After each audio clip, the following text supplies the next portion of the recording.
Hello, I'm Sarah. This is Hardcover Hearts, and welcome back to my week of reading wrap up where I talk about the books that I read, what I'm currently reading, and then potentially could read in the next week. I'm playing a little catch up here because I've been so obsessed with nonfiction November that I don't want to do anything but read.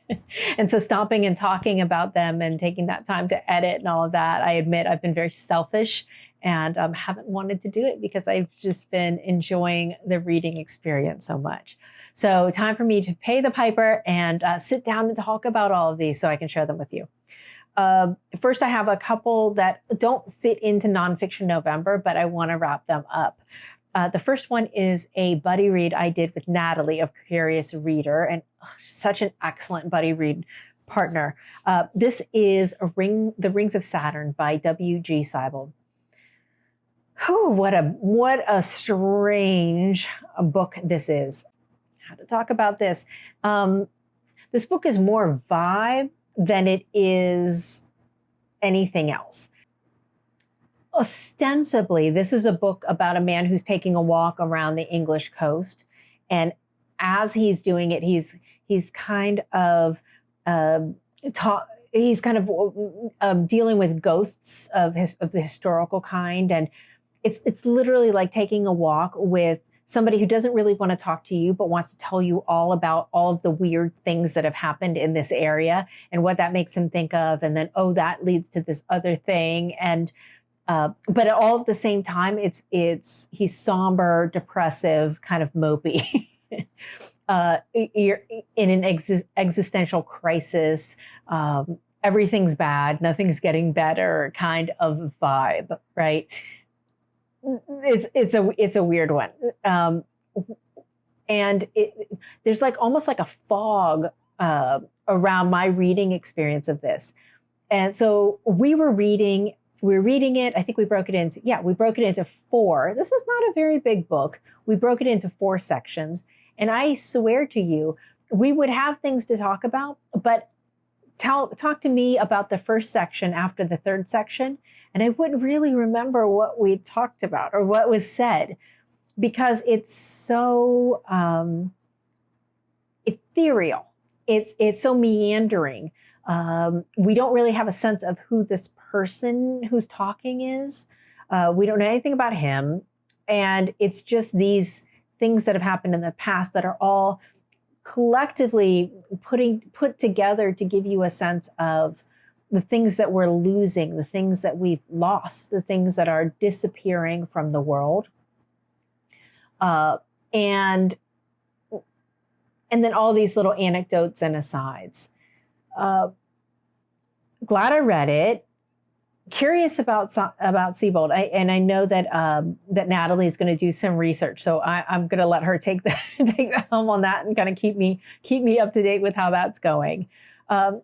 It's funny because it's a good read. I enjoyed the reading experience, but not a lot has really stayed with me of it. That's why I say it's more of a vibe than it is something that I deeply felt or remember. So there it is. I don't even know how to rate it. You know, it's like good read, don't remember. Is it a 3? I don't know. I would love to know if you've read this, what your thoughts were on it. Then another buddy read I had was The Small House at Allington. And this is, of course, by Anthony Trollope. This is something I'm doing with Leo of Leo's Little Book Life on Instagram. He and I have been reading all sorts of books together, and we are in the end portions of the Chronicles of Barsetshire. I have to say this one was my favorite of this series by far. This is the marriage plot, but I just feel like he gets women. He just gets the kind of crap that women have to put up with over and over and over again. And he shows it from so many different angles. We have these men who think that they're eligible, marriageable material, even though at the current, where they are today in the world, they're not. They don't have status. They don't have position. they're not even trying hard to woo the women. They kind of feel themselves to be prizes and therefore do like just the barest minimum to interest these women, to make it known that they would be amenable to a marriage with them.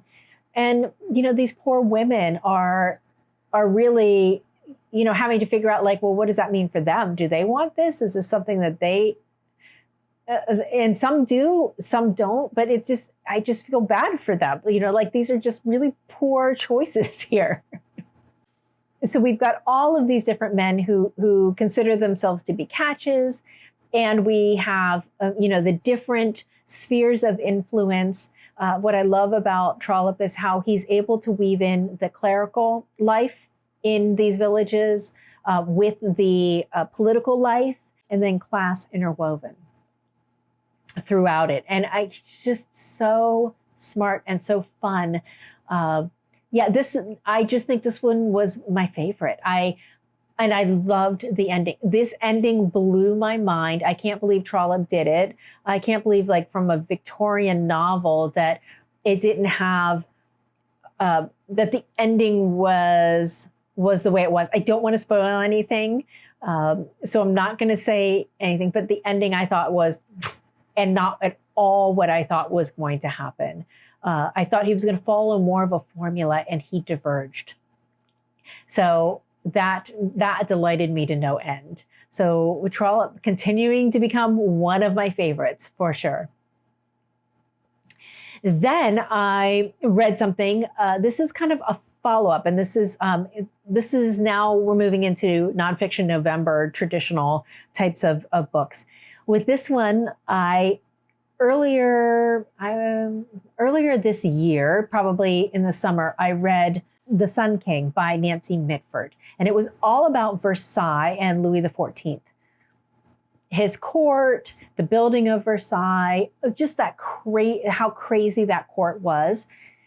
All of the mayhem, all of the madness. I mean, Louis establishing multiple mistresses and multiple wings, some mistresses being the governesses of some of the other children, the power plays, all of it.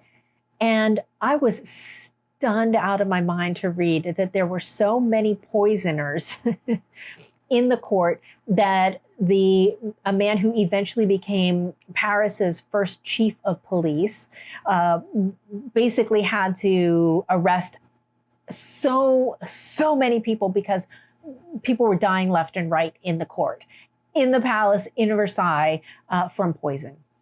It was like a pandemic of poisoners. So of course I needed to know more about this. Enter this book, City of Light, City of Poison, Murder, Magic, and the First Police Chief of Paris by Holly Tucker. This book was so good. It had the vibe of an Eric Larson book, like what's the one that's White City, Devil in the White City, where you're kind of pulling in all these different threads and weaving them all together and creating this tapestry of a story, kind of setting it in context. That's what she did here. So we have the poisoners, we have what's happening with the court, Louis XIV and all of his women.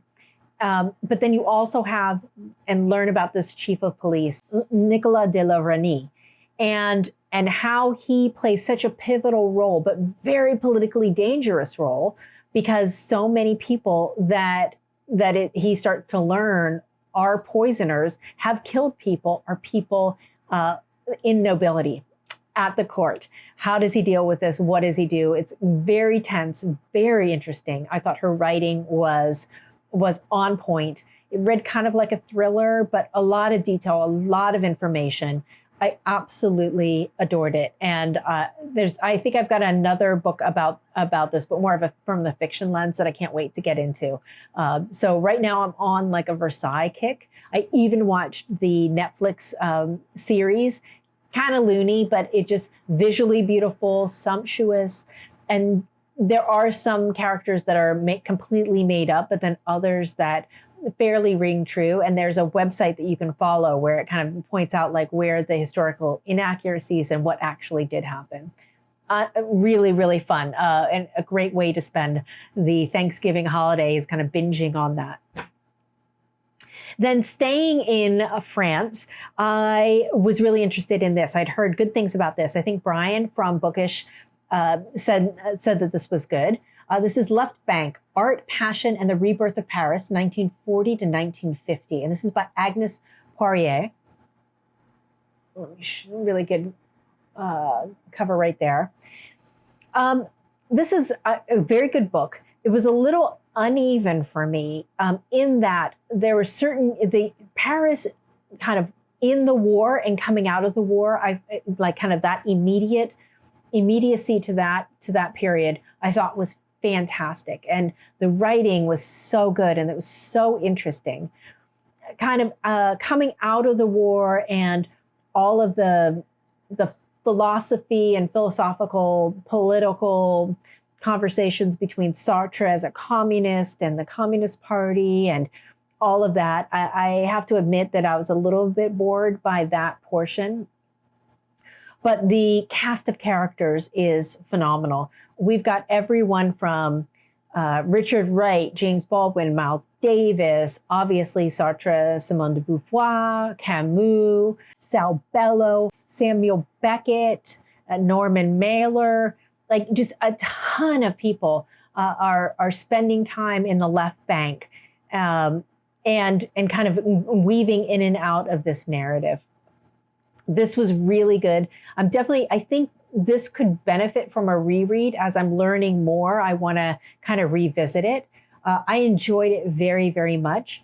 It's gossipy, and I think that it was really interesting. It added like a little spice to, especially during kind of for me, the blander portions that I wasn't as interested in. But yeah, really happy to have read a little bit more deeply about more current Parisian history.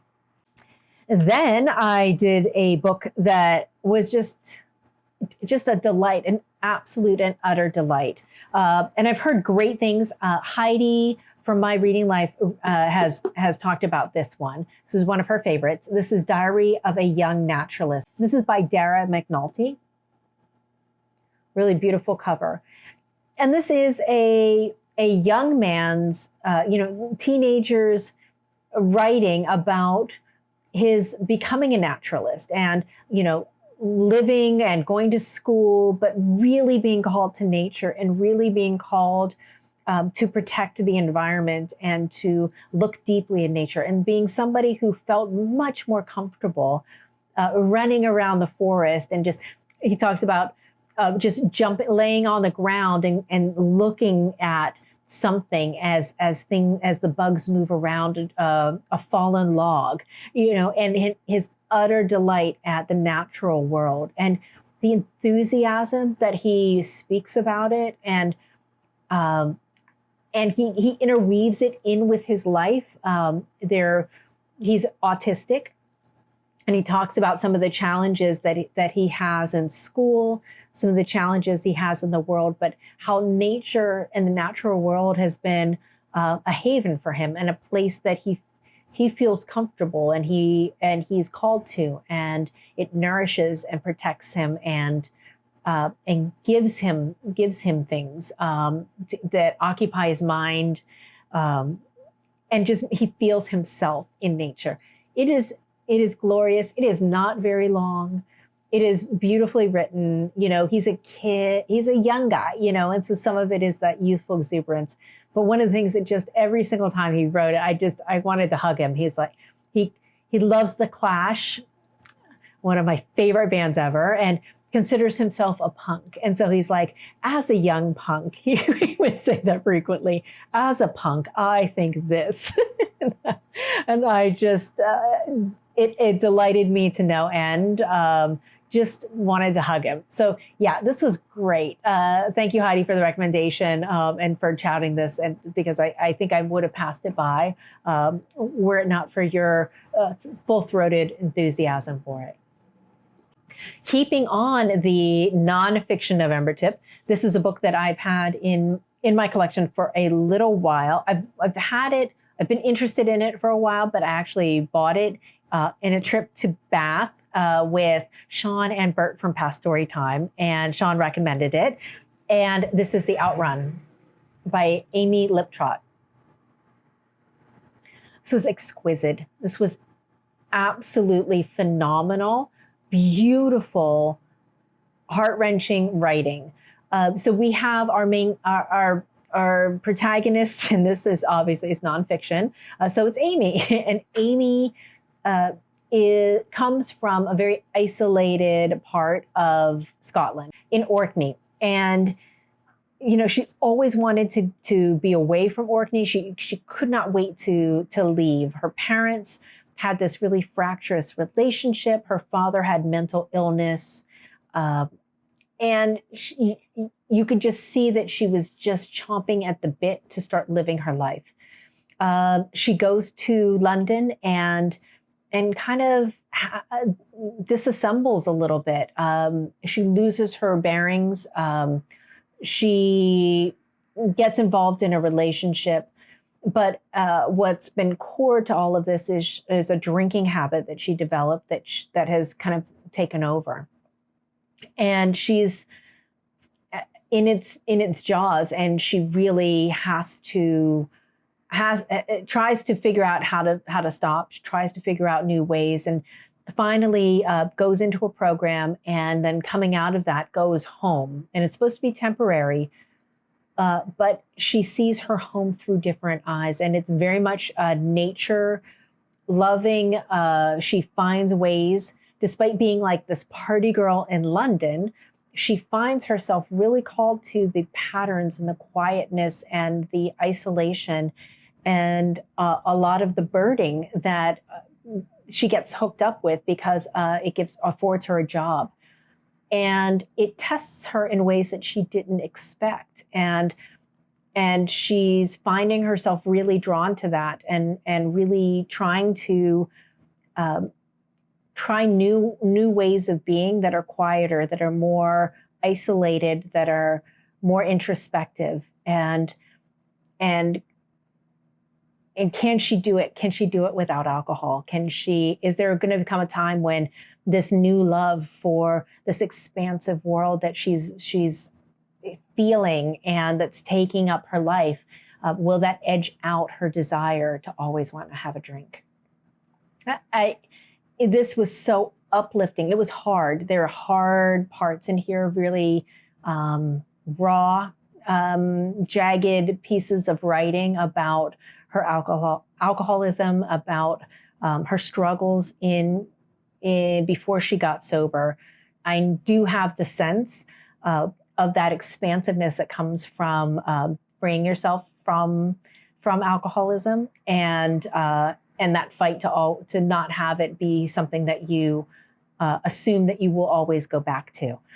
So this was fantastic. I just think it was such a wonderful book.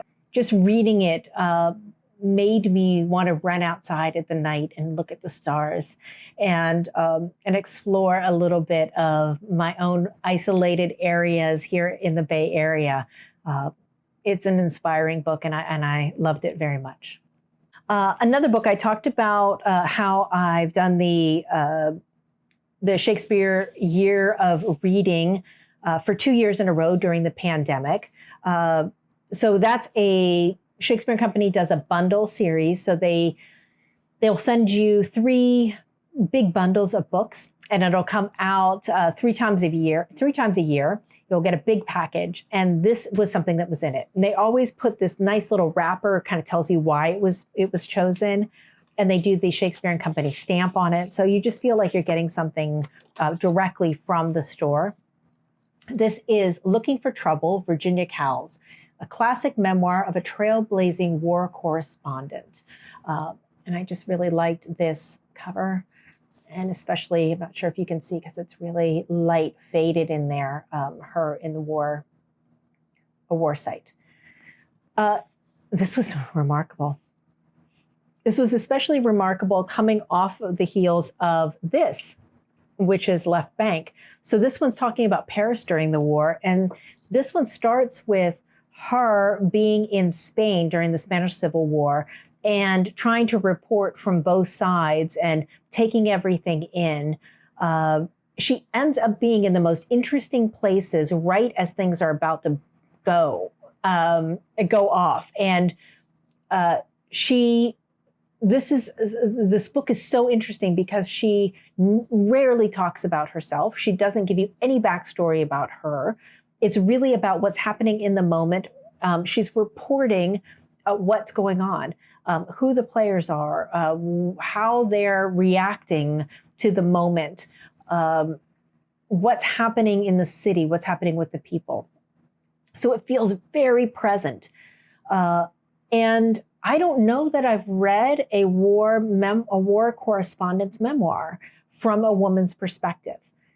And this is exquisite. It's fantastic. There's no revisionist history. It's literally reportage from the moment, from the places. Like, she's in Paris when the Nazis are invading. She's in Germany, and it meets Hitler. She is fighting to get into and get out of places all the time. And people are saying, oh, well, no, you're stuck here. You're stuck here. And she seems to find ways to get things done, but it seems like she's just very canny. She has a can-do attitude, and she just finds ways to get things done. What's interesting is there's times where she and Martha Gellhorn are together, and Hemingway, they meet for the first time in Spain, and then she meets up with Martha Gellhorn in Paris. Martha Gellhorn being the other female war correspondent, probably best known World War II war correspondent, who was married to Hemingway. But I love that she doesn't she doesn't sideline with any of that. She just kind of mentions it. But she talks about her and Martha, on these couple of adventures. Really interesting. This is something I can see myself going back to as I'm reading other things about this time. I've always liked Between the Wars, but I know a lot. I've read a lot about London during the war, but I haven't read a lot about the Spanish Civil War, nor about Paris during the war. And after reading the Balkan trilogy about Romania and Athens, I'm becoming more interested in what happened to some of the other places as war was kind of encroaching. And so this book was a fantastic way to answer those questions for myself. It really, really good. So happy that I got this from Shakespeare and Company. This next one I'm going to talk about came from Daunt Booksellers in London, and this was part of an art collector's bundle that they put together. And this is called The Golden Flea, The Story of Obsession and Collecting by Michael Rips. This is just so much fun. Poignant, eccentric, irreverent, thoughtful, kind-hearted, and compassionate look at the people who make up one of this very, very famous flea markets in Chelsea. So this was near the Chelsea Hotel in New York City, and it was in like this garage, and it was famous. And there were all of these vendors that were regulars, that were always there, and they were so interesting, very character-driven, interesting people. And we have our narrator kind of falling in with them and meeting them and being really interested in their stories, and it piquing his interest about collecting. And almost to the point of, or not even almost, absolutely to the point where he became obsessed with collecting and things. And it's about the stories of things. It's not just the thing. It's, yes, value is in there too, but it's also like, well, what is it? Where did it come from? Who held it? All of the wrappings that go around these objects, whether it be clothing, whether it be painting, whether it be, some artifact, a fetish, African object, a fetish object, things like this. And where it took him, and his relationship to the place, his relationship to the things, and his relationship to the people. Told very, very poignantly. There are a lot of eccentrics in this story, lovingly, but without covering over some of the more challenging aspects of some of the characters. But it just paints such an interesting portrait of New York City at a specific time. Now, the Chelsea flea market exists in a different manner now. It's not the same. It's no longer in this exact setting that it was before, which means that a lot of the people are no longer there because they've been moved outside, which means they have to contend with the rain and the snow and the heat. And so it was a special place at a special time. And so glad I read the book. It was lovely. I'm so happy that I have a copy of it. So that's it. Nonfiction November continues to treat me incredibly well. I am currently reading A Sultry Month, Scenes of London Literary Life in 1846 by Althea Hayter. Just getting started on this. So yeah, that's where I am. I'm, like I said, absolutely in love with everything that I'm reading for Nonfiction November. I hope your Nonfiction November is going well, or if you're not participating, your reading is going well regardless. And I would love to know if you've read any of these and what your thoughts were. That's it for me for now. Thank you for watching, and I'll see you later. Bye.